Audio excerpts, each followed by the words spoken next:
ముద్రగడ పద్మనాభం కూడా వైసీపీకి వస్తామనేసి వినిపిస్తూ ఉన్నారు. ముద్రగడ పద్మనాభం గారు అప్పుల్లో చాలా చేశారు, కాపుల గురించి చాలా గొడవలు చేశారు, ప్లస్ వాళ్ళ గురించి చాలా పోరాడారు. మనిషికి ₹1,00,000 చొప్పున వచ్చేటట్టు చేశారు. ఒక మంచి నాయకుడు. కాపులు కూడా అతన్ని నమ్మాల్సిన ఇది కూడా ఉంది. కానీ అతను వెనకబడిపోయారు. ఇప్పుడు జనసేన వాళ్ళు ఉన్నారు, పవన్ కళ్యాణ్ కూడా మంచి చేయాలి, మంచి చెప్పాలి జనాలకి ఇలా చేస్తాం, ఇలా చేస్తే బాగుంది. వైసీపీ అనేది ప్రభుత్వాలు వస్తూ ఉంటే పోతూ ఉంటే టీడీపీ వస్తుంది, వైసీపీ వస్తుంది. వాళ్ళని టార్గెట్ చేయ, జనాలకి ఏం కావాలో చూడండి. వైసీపీని తిడితేనో నేను పైకి వస్తాను, లేకపోతే టీడీపీని తిడితేనో పైకి వస్తాను, లేకపోతే ఇంకో పార్టీని తిడితేనో నేను గొప్పగా అయిపోతాను అనేది అవాస్తవమైన మాట. ఒక మంచోడిని తిట్టారనుకోండి, ఏంటా తిడతావేంటని మీ ముందు చెప్పకపోయినా అనుమానాలు చెప్పుకుంటారు.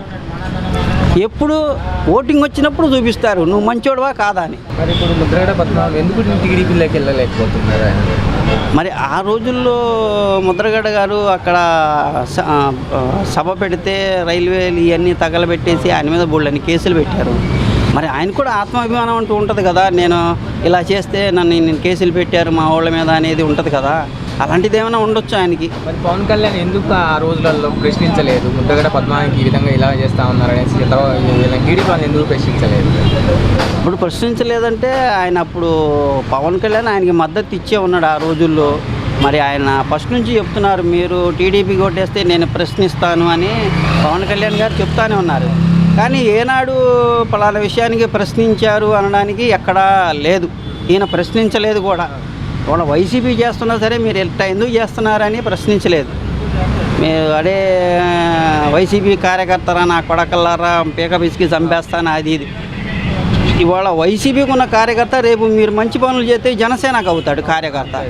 అట్టా అని చెప్పి మీరు కార్యకర్తని నా కొడకల్లారా పిక్క పిసికేస్తాను అన్న మాట చెప్పరాదు. ఇవాళ నేను వైసీపీ కార్యకర్తను అనుకుందాం, రేపు జనసేన కార్యకర్త మీరు చేస్తే బాగా చేస్తే, టీడీపీ చేస్తే టీడీపీ కార్యకర్త. ఎందుకంటే కార్యకర్తలే పార్టీకి బలాలు కూడా. వాళ్ళకి మంచి చేస్తే మన జగనన్న బాగు చేస్తున్నాడు, లేకపోతే జనసేన పవన్ కళ్యాణ్ గారు బాగు చేస్తున్నారు అన్నారు. కానీ మీరు కార్యకర్తలను తిడితే ఏమొస్తుంది? వాళ్ళు ఓటేస్తేనే మీరు గెలవాలి. మరి ఇప్పుడు ముద్రగడ పద్మనాభం జనసేన ఒకే సామాజిక వర్గానికి చెందింది కదా? అవును, చెందింది.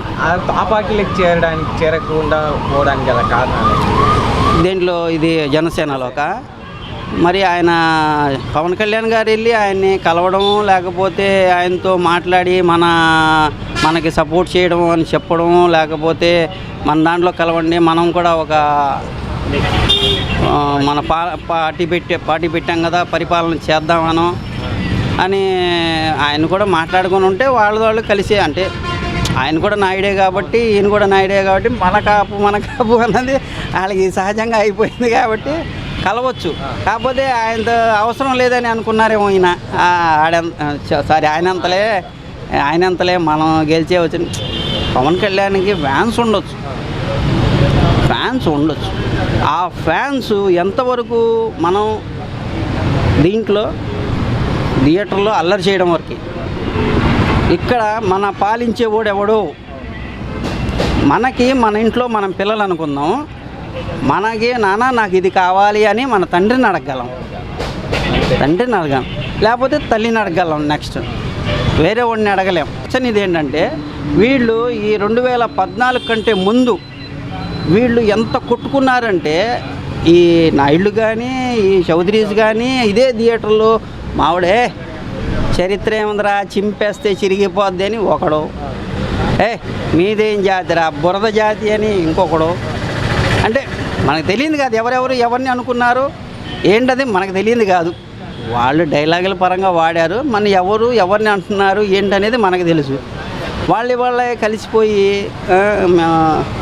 గెలిపించండి నాయుళ్ళను చౌదరీస్ ఒకటైపోయి వాళ్ళకి గెలిపించండి మేమంతా ఒకటంటే మాకు కొద్దిగా నవ్వు వస్తూ ఉంటుంది. ఏంట్రా వీళ్ళు మొన్నటిదాకా ఒకే దొడ్లో కొట్టుకున్నారుగా, ఇప్పుడేంటి కలిసిపోయి అమ్మాయి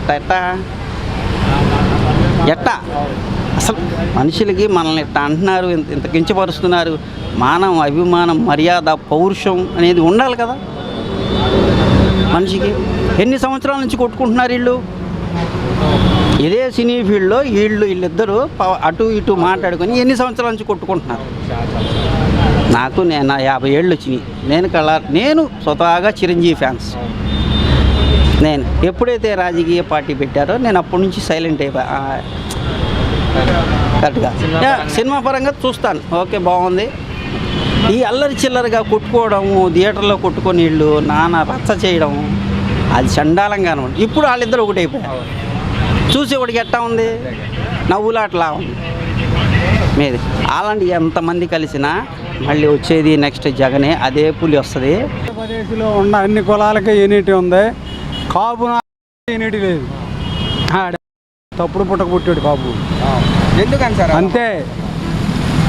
అన్న గెలిస్తే తమ్ముడు అరలేడు, తమ్ముడు గెలిస్తే అన్న అరలేడు, ఇంకెక్కడ ఉంటుంది? నేను కమ్మ, నేను కాపు. ఈయన ప్రాణం పోయినా తెలుగుదేశానికి వేస్తాడు ఓటు. పింఛని జగన్ దగ్గర తెంగుతాడు. అది కాదు, ఎవరు నమ్ముతారు? కాపోటికి పడదట. మరి అలాంటి పార్టీతో ఎందుకు పొత్తులేదు? పవన్ కళ్యాణ్ ఆడు ఎందుకంటే కాపు లోట్లు కొన్ని అన్నా పడితే నేను అవుతాం. పోయినసారి గెలిచాడు ఎవడో చంద్రబాబు. పవన్ కళ్యాణ్కి ఏమి ఇచ్చాడు? వైసీపీ గురించి మాట్లాడుతున్నామండి. ఏమిచ్చాడు? ఏమి ఇవ్వలేదా? అయితే పదవి ఇచ్చాడా?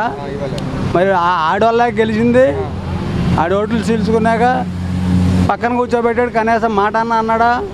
పవన్ కళ్యాణ్ పుణ్యం అంట గెలిచాను నేనని. మరి ఎవడు నమ్ముతాడు ఇంకాడిని? మరి మీరు నమ్మట్లేదు కాబట్టి నేను పొత్తులలో వెళ్తా ఉన్నానని కూడా చెప్తా ఉన్నాడు పవన్ కళ్యాణ్ గారు. ఆడు పని లేక రాజకీయాల్లోకి వచ్చాడు పవన్ కళ్యాణ్. ఎందుకంటే ఆడికి ఏది గత్యంతరం లేదు. వాళ్ళన్న ఇంకా బెటరు, ఎందుకంటే అన్ని సీట్లైనా గెలిచాడు. వీడు అన్ని సీట్లు వీడు జనంలో గెలవలేడు. ఎందుకని సార్ 10 సంవత్సరాలు అయింది కదా ఆయన పార్టీ పెట్టి, ఎందుకు గెలవలేడు? ఎందుకు గెలవలేడంటే ఓటేరి జనం. కాపోడికి యూనిట్ లేదని ఇప్పుడే చెప్పింది. మరి యూనిటీగా ఉంటే వేస్తారా ఆయనకు? యూనిట్గా ఉంటే కాపులోట కలవకుండా ఉంటే యూనిట్గా ఉంటే కాపులు. ఇప్పుడు నువ్వు వెళ్ళి సినిమా యాక్ట్ చేసుకున్నప్పుడు 6 నెలలకో 3 నెలలకో రోజు వచ్చి ఇక్కడ పోజ్ ఇచ్చేస్తే చేస్తారు ఓట్లు. అది వేయరు. మరి సినిమాలు చేసేది నేను పార్టీ కోసం, పార్టీ నడపనీ కోసం. ఏ నడుపుతాకి? ఎవరికి డబ్బులు లేవు పార్టీ నడపడానికి, సినిమాలు చేస్తా ఉన్నాడు. ఎవరికి ఇచ్చాడు సినిమాలు చేసిన డబ్బులు? పార్టీకి ఇస్తా. ఇక్కడ కూకున్న వాళ్ళు ఎవరికన్నా 10 రూపాయలు ఇచ్చాడా? రైతులకు ఇస్తా ఉన్నారు కదా సార్. అటు సినిమా టికెట్ ఫ్రీగా ఇచ్చాడు ఎవరికన్నా? టికెట్ కొనుక్కొని బ్లాక్లో కొనుక్కొని చూడాలి సినిమా. ఏంటి అవన్నీ మామూలు అయ్యా. మరి ఇప్పుడు వారాహిని తీసుకొస్తా ఉన్నాడు. ఆయన మేనిఫెస్టో గురించి ఏమైనా చెప్పే అవకాశాలు ఏమైనా ఉన్నాయా? వారాహి అంటే ఎవరు?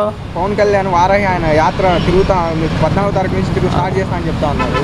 ఆడు వెంకటేశ్వర స్వామిని తీసుకొచ్చి నెత్తిన పెట్టి కూర్చొని తిరిగినా ఆడు గెలవడు. ఆయన మేనిఫెస్టో గురించి ఏమైనా చెప్పే అవకాశాలు ఉన్నాయి? మేనిఫెస్టోలో అవన్నీ మాకు తెలియదు. వాళ్ళు ఎవడొచ్చినా ఈడన్నట్టు వచ్చేది సీఎం జగన్, దాన్ని లెక్కలేదు. పద్మనాభం ఊరా? ఇప్పుడు పద్మనాభం ఎక్కడ? ఏ ఊరు పద్మనాభం అండి? ఆయన ఎంతమంది కాపుల గురించి మేము ఎరుగున్నామండి పద్మనాభాన్ని. కాపులు రిజర్వేషన్ ఎక్కడ ఆడ అంతమంది తెలుగుదేశంలో మంత్రి చేసినప్పుడు. తమ్ముడు బెజవాడకి రంగా గారు చచ్చిపోయినాక కాపు రిజర్వేషన్ లేదు. ఎవడ గెలుస్తాడో, ఎవడ గెలిచినా ఎవడ గెలవపోయినా ముఖ్యమంత్రి జగన్మోహన్ రెడ్డి గారే. నువ్వు ఎన్నిసార్లు ఫోన్ నా దగ్గర పెట్టినా అదే చెబుతావు. Okay sir. నెక్స్ట్ ముఖ్యమంత్రి మళ్ళీ జగన్మోహన్ రెడ్డి గారే. వీళ్ళ వల్ల ఎన్ని వేషాలు వేసినా మమ్మల్ని పొడుతానన్నారు, కడుతానన్నారు, ఇవన్నీ పెద్ద మాటలు. పొత్తులతో వస్తామని చెప్తా ఉన్నారు కదా సార్. మరి ఎన్ని పొత్తులు వచ్చినా ముఖ్యమంత్రి మళ్ళీ జగన్మోహన్ రెడ్డి గారే. ఎందుకని పవన్ కళ్యాణ్ సింగిల్గా రాలేకపోతా ఉన్నారు? పవన్ కళ్యాణ్ ఇప్పుడు నువ్వు సింగిల్గా వస్తావా? నీకు ఒకటి కెమెరా కావాలి, నీకు ఇంకో మనిషి కావాలి. అట్టగే కాదమ్మా, ఎవడో ఏమి చేసినా మళ్ళీ నెక్స్ట్ ముఖ్యమంత్రి అనేది జగన్మోహన్ రెడ్డి గారే. వీళ్ళందరూ ఏదో కాదు. ముద్రగడ పద్మనాభంకి చంద్రబాబు నాయుడు గారికి వ్యక్తిగత కష్టాలు ఉన్నాయి. మెయిన్ ఎలాంటి వ్యక్తిగత కష్టాలు? వ్యక్తిగత కష్టాలు అంటే ఈయన గతంలో మేనిఫెస్టోలో కాపుల్ని బీసీలో చేరుస్తా అన్నారు, చంద్రబాబు నాయుడు చేర్చలేదు. మళ్ళీ ప్లస్ మొన్న ఆయన్ని ఇంట్లో పెట్టి కొన్ని చట్ట వ్యతిరేకమైన పనులు చేయించారు వాళ్ళకి కొద్దిగా. ఇక ఆ ఇదిలో ఇప్పుడు ఎవరికైనా ఉంటుంది కదా, ఏమని ఇక మనం ఆయనకి ఎందుకు సపోర్టు? ఇప్పుడు ఎవరికొకళ్ళకి ప్రతి వ్యక్తికి ఒక సిద్ధాంతం ఉంటుంది, ఒక అభిప్రాయ భేదం ఉంటుంది. ఆయన అభిప్రాయ భేదంలో ఆయనకి నచ్చల, చంద్రబాబు నాయుడు గారు నచ్చల, జగన్తో వెళ్తున్నారు, జనసేనతో వెళ్ళే పరిస్థితి లేదు. ఎందుకని వెళ్ళాడు సార్ ముద్రగడ పద్మనాభం? జనసేనతో ఎందుకు? కాపులు కదా, పవన్ కళ్యాణ్ కాపులే, ముద్రగడ పద్మనాభం కూడా కాపులే కదా సార్. నేను ఒకటి, కులాలతో రాజకీయం నడవదండి, అది అందరికీ తెలుసు. కులాలు అనేది కొంతవరకు ఉపయోగమే, కానీ పూర్తిగా కులంతో ఒక పార్టీ నడవటం అనేది జరగని పని. అది ఏది నడుస్తుంది చెప్పండి? మరి ఇప్పుడు అన్నీ, ఇప్పుడు జగన్ గారు కానీ, చంద్రబాబు నాయుడు గారు కానీ, అటు కేసీఆర్ గారు కానీ, వీళ్ళందరూ కులాలు 5% కన్నా తక్కువే కదా.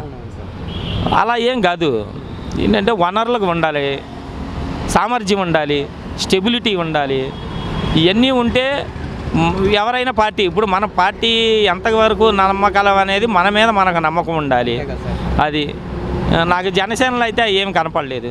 మరి ఇప్పుడు నేను పక్కా చిరంజీవి అభిమాని. నేను అప్పుడు PRPA రాదు, కష్టం. ఈ 2 పర్వతాల మధ్యలో చిరంజీవి నిలదొక్కుకోవటం కష్టం. అప్పుడు వైఎస్ గారు, చంద్రబాబు నాయుడు గారు, అలా 2 పర్వతాల మధ్యలో ఆయనే నిలబెట్టుకోవటం కష్టం అండి.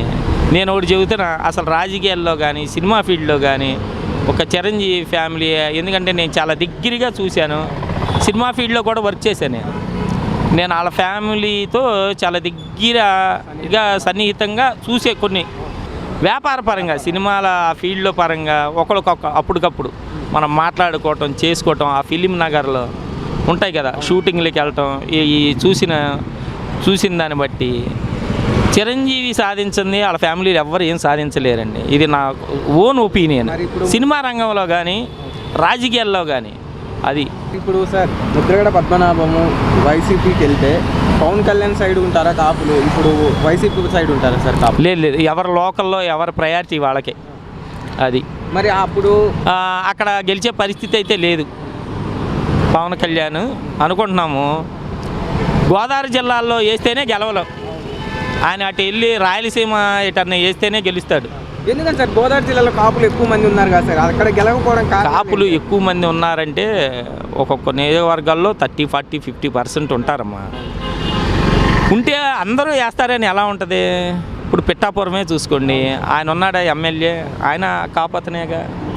మరి ఆయన వర్గం ఆయనకు ఉంటుందిగా, ఆయన ద్వారా లబ్ధి పొందిన వాళ్ళు ఉంటారుగా, ఆ కృతజ్ఞత భావం ఉంటుందిగా. ఇప్పుడు వైఎస్ గారి ఫ్యామిలీ తరపు నుంచి కాపులు లబ్ధి పొందిన వాళ్ళు ఉంటారుగా, వాళ్ళకి కృతజ్ఞత భావం ఉంటుందిగా. ఈ ఓట్లన్నీ చీలిపోతాయి కదా. మరి అప్పుడు మిగతా కులాల ఓట్లు పడాలంటే క్యాడర్ ఉండాలి.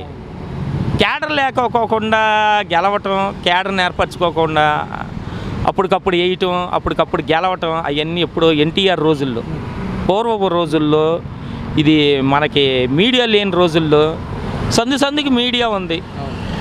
ఇలాంటి రోజుల్లో ఇప్పుడు క్యాడర్ ఎంత ప్రాముఖ్యత అంటే, ఈ సందులో ఒక లీడర్ని పెడితే వాడు ఒక 50 మంది ఓట్లు వేపిస్తాడు. అలాంటి పరిస్థితి లేదు. ఆయన ఓడిపోవటానికి కారణం ఏంటంటే అక్కడ నిలబడిన చోట కార్యాచరణ లేదు, క్యాడర్ లేదు. అప్పటికప్పుడు వేస్తే అది గాలిలో వాటమే, గెలవచ్చు, రేపు ఓడిపోవచ్చు. నాకు తెలిసి రాజకీయ నా 6th సెన్స్ ప్రకారం గెలవటం చాలా కష్టం.